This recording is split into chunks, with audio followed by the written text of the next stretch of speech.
नमस्कार, आप देख रहे हैं नेक्स्ट 9 पॉलिटिकल बाइट। मैं हूं आपके साथ सिराज। दर्शकों, आज एक गंभीर मुद्दे पर हम बात करेंगे, दरअसल पेपर लीक को लेकर के। पेपर लीक में जिस तरीके से अब सुभाषपा के विधायक बेदी राम का नाम आया है, कहीं ना कहीं अब कई सवाल खड़े हो रहे हैं एनडीए और बीजेपी पर। बताते चले कि पेपर लीक का मामला इतना ज्यादा गरमाया कि विपक्ष ने आज संसद में इस मुद्दे को उठाया और स्पीकर ने 1 जुलाई तक के लिए संसद को स्थगित कर दिया। ऐसे में कई सवाल उठ रहे हैं कि आखिर एनडीए पेपर लीक के मामले से अपना पीछा क्यों छुड़ा रहा है, आखिर किसकी जवाबदेही है। जो विद्यार्थी, जो लोग तैयारी करते हैं, उनके भविष्य से खिलवाड़ क्यों किया जा रहा है। ये तमाम पहलू हैं जिन पर बात करना जरूरी है, क्योंकि बताते चले कि अब ओपी राजभर के विधायक बेदी राम का नाम सामने आया है। इतना ही नहीं, बेदी राम का इतिहास ये रहा है कि 8 मुकदमे उन पर दर्ज हैं पेपर लीक से जुड़े। सिर्फ 2018 में एसटीएफ ने, यानी यूपी की एसटीएफ ने उन्हें गिरफ्तार किया था रेलवे के परीक्षा को लीक करने के मामले में। खुले तौर पर वो पैसे मांगते हुए उनका एक वीडियो वायरल हो रहा है, जिसमें साफ तौर पर कह रहे हैं कि पैसे लाओ और पेपर लीक हो जाएगा, रिजल्ट भी बदलवा सकते हैं। ये तमाम दावे हैं जो बेदी राम को लेकर किए जा रहे हैं। इस मुद्दे पर बातचीत करेंगे अमन सर के साथ। सर, जिस तरीके से बेदी राम का नाम सामने आया है और इसी कड़ी में योगी सरकार ने सुभाषपा के राष्ट्रीय अध्यक्ष ओपी राजभर को तलब कर दिया है और नाराजगी साफ तौर पर जाहिर की है।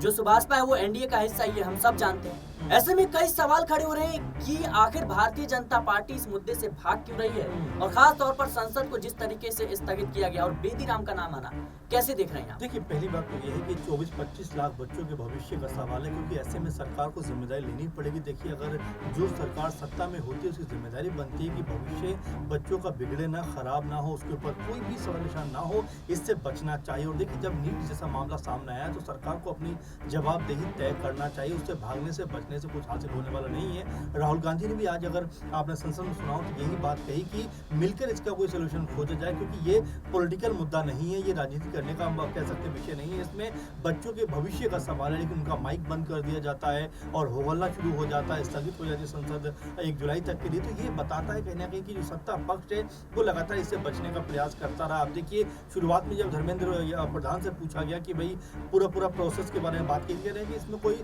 भ्रष्टाचार नहीं हुआ है, कोई भी इसमें गलत चीज नहीं है, दोबारा एग्जाम नहीं होगा, तो इस तरह की बातें ये बताती है कि बिना जानकारी के, बिना कोई भी कह सकते हैं समझ डेवलप किए हुए आप इस तरह के बयान देंगे तो जाहिर बात है कि जो बच्चे जो भविष्य की उम्मीद में कर रहे हैं कि हम कल डॉक्टर्स बनेंगे, तमाम चीजें करेंगे, उनका भविष्य अधर में लटका हुआ दिखाई पड़ता है। और देखिए, सरकार आखिर इस पे बच क्यों रही है, क्योंकि उनके ही लोगों का नाम इसमें निकल कर सामने आता है। और कई जगह ऐसा है जहाँ पर बीजेपी की कह सकते हैं सरकारें हैं, वहाँ पर पेपर लीक हुआ। चाहे बिहार की बात करिए आप, और भी कई राज्यों की बात करिए, वहाँ पर नीट का जो पेपर है वो लीक होने की बात लगातार सामने आ रही है। उसके बाद भी कुछ एग्जाम पोस्टपोन कर दिए जाते हैं। तो आप ये देखिए किस तरह से सरकार की इसमें किरकिरी होती हुई नजर आती है, लेकिन सरकार अभी भी आंखें मूंद करके बैठी हुई। आप देखिए, जिस तरह से आप सुभाषपा के कह सकते हैं नेता की बात कर रहे हैं और खुद ओपी राजभर बड़ी बड़ी बातें करते हैं कि पीला गमछा डाल के पहुंच जाइए थाने के अंदर, कोई तुम्हें हाथ नहीं लगाएगा। लेकिन जब उनके ही पार्टी के नेता इतना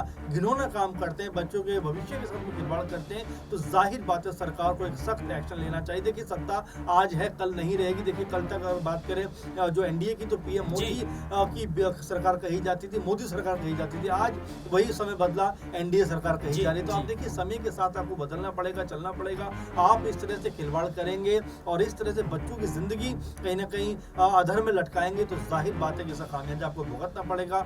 योगी जी से मीटिंग है ओपी राजभर की, अमित शाह जो गृह मंत्री, उनके साथ भी मीटिंग होने वाली है। तो आप समझिए, यहाँ से ओपी राजभर के सामने मुश्किलें खड़ी होती हुई नजर आ सकती है, क्योंकि दूसरी सीट जहां से वो कह रहे थे कि उनका जो बेटा है अरविंद राजभर, उसे कोई भी जीतने से नहीं रोक सकता, लेकिन उनकी हार हो जाती है। तो आप समझ सकते हैं यहाँ से किस तरह से अब पूरी तरह से ओपी राजभर घिरे हुए हैं। अब क्या कुछ होता हुआ नजर आएगा इस मीटिंग के अंदर, वो तो खैर बात की बात है, लेकिन नीट का जो मुद्दा है उसने सरकार की नींद हराम कर दी है। और साथ में जिस तरह से विपक्ष अपना रुख दिखा रहा है, वो भी लगातार सरकार के ऊपर दबाव बनाने का काम कर रहा है। जी बिल्कुल, सरकार पर दबाव तो बन रहा है, क्योंकि जिस तरीके से देखें तो विजय सिन्हा, जो कि बिहार के उप मुख्यमंत्री हैं, वो खुले तौर पर कहते हैं कि तेजस्वी यादव का हाथ है इस पेपर लीक के मामले में।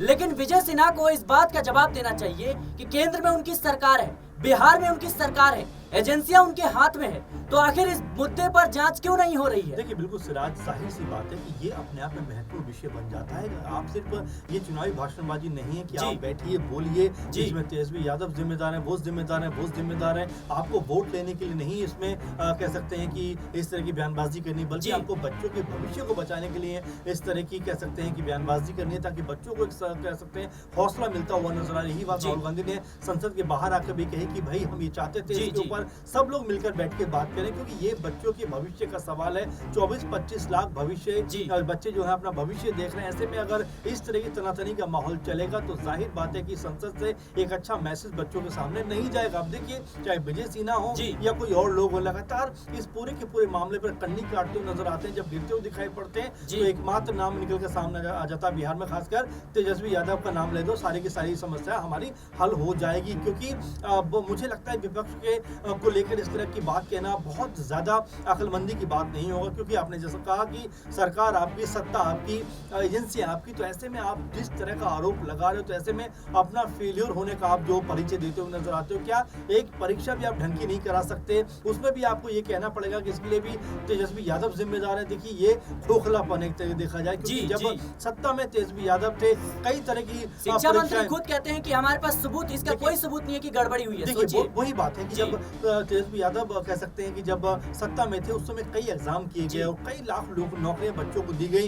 एक भी एग्जाम बिहार के अंदर लीक नहीं हुआ। आप जी। देखिए, लेकिन जैसे ही सत्ता से जाते हैं, केंद्र में बीजेपी की सरकार है, बिहार के अंदर बीजेपी की सरकार, उत्तर प्रदेश में, तमाम राज्यों में है, और उन जगहों पे लगातार नीट का जो पेपर या और भी ऐसे पेपर है उनके लीक होने की खबरें जो है वो आम हो गई। अब देखिए, भविष्य अगर बच्चों के साथ में ऐसा खिलवाड़ होगा तो जाहिर बात है कि बीजेपी को इस पर कह सकते हैं मंथन करने की जरूरत है, चिंतन करने की जरूरत है। क्योंकि जी। अगर बच्चों के साथ में ऐसा खिलवाड़ होगा तो आने वाले दिनों में उत्तर प्रदेश में भी चुनाव है, और ऐसे में बीजेपी को अब अपने गिरेबान में झांक कर देखने की जरूरत है, क्योंकि राम मंदिर का मुद्दा जी। उनका चला नहीं। आप देखिए कि किस तरह से अयोध्या वासियों ने ही खुद बीजेपी को हार कह सकते हैं का घूंट पिलाया। अब ऐसे में बीजेपी अगर जो ऑथेंटिक मुद्दे हैं, बड़े मुद्दे हैं, अगर जी। उनसे बचाव करती रहेगी, अपने आप को भगाती रहेगी, तो मेरे ख्याल में इसका खामियाजा बीजेपी और तमाम जो एनडीए कुनबे के लोग उनको भुगतना पड़ेगा।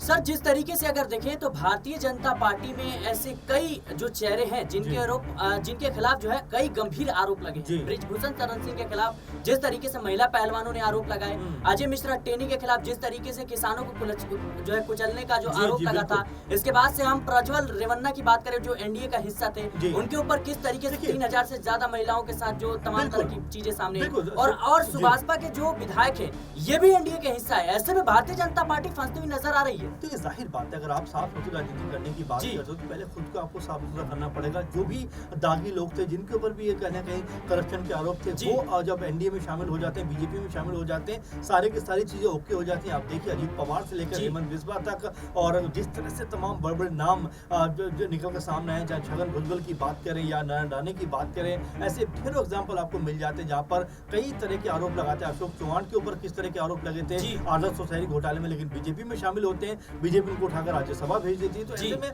अब बीजेपी के ऊपर सवाल उठते हैं कि आखिर उनकी जो राजनीति है किस लेवल पर जाती हुई नजर आती है, जो वाकई क्या बच्चों के भविष्य के साथ में खड़े हुए हैं या सिर्फ कह सकते हैं हो हल्ला मचाकर इस मुद्दे को डाइवर्ट करना चाहते हैं। अब ये अपने आप में अहम हो जाता है, क्योंकि लगातार बीजेपी इस पूरे के पूरे मामले पर फंसी हुई है। 1 जुलाई को जब संसद में दोबारा शुरू की, विपक्ष एक बार फिर इस मुद्दे के ऊपर जरूर जाएगा, क्योंकि ये बच्चों के साथ जुड़ा हुआ मामला है। लगातार राहुल गांधी हैं या बाकी और नेता वो यही बात कह रहे हैं कि आखिर सरकार नीट जैसे मुद्दे पर बात करने से बच क्यों रही है, भाग क्यों रही है। आखिर इस पर उनको बात करनी चाहिए, क्योंकि अगर ये बच्चों का भविष्य नहीं होता तो शायद ये इस लेवल पे विपक्षी दल जो थे वो नहीं उठाते। लेकिन चूंकि ये बच्चों से जुड़ा हुआ मामला है, लाखों बच्चों से जुड़ा हुआ मामला है, तो ऐसे में इसको गंभीरता से लेना चाहिए। और यही काम इस समय विपक्षी दल के जो लोग हैं, राहुल गांधी समेत तमाम जो लीडर्स हैं, वो इसके ऊपर एक तरीके से सरकार को घेरते हुए नजर आ रहे हैं। अच्छा, एक छोटा सा सवाल रहेगा कि ओपी राजभर का योगी आदित्यनाथ और गृह मंत्री अमित शाह के साथ मुलाकात भी है, जी। और जिस तरीके से उनके बेटे अरविंद राजभर की घोसी लोकसभा सीट से हार हुई है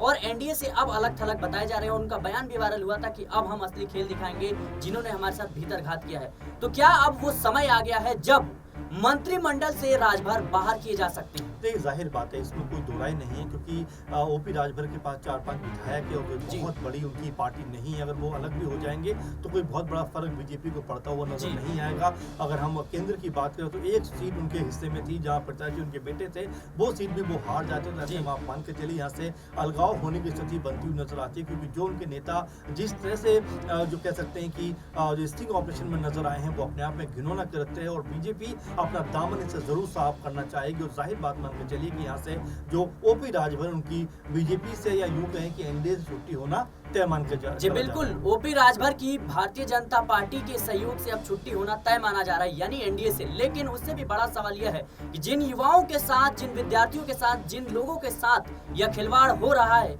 इसका आखिर जिम्मेदार कौन है? जिस तरीके से आज देखा गया कि विपक्ष ने, राहुल गांधी ने साफ तौर पर पहले कहा कि पेपर लीक और नीट जैसे मुद्दे पर पहले चर्चा होगी, लेकिन उनके माइक बंद कर दिए जाते हैं और संसद को स्थगित कर दिया जाता है। संसद में इस आवाज को आज दबा दिया गया। फिलहाल हम ऐसे ही आवाज उठाते रहेंगे। आप देखते रहिए नेक्स्ट 9 पॉलिटिकल बाइट।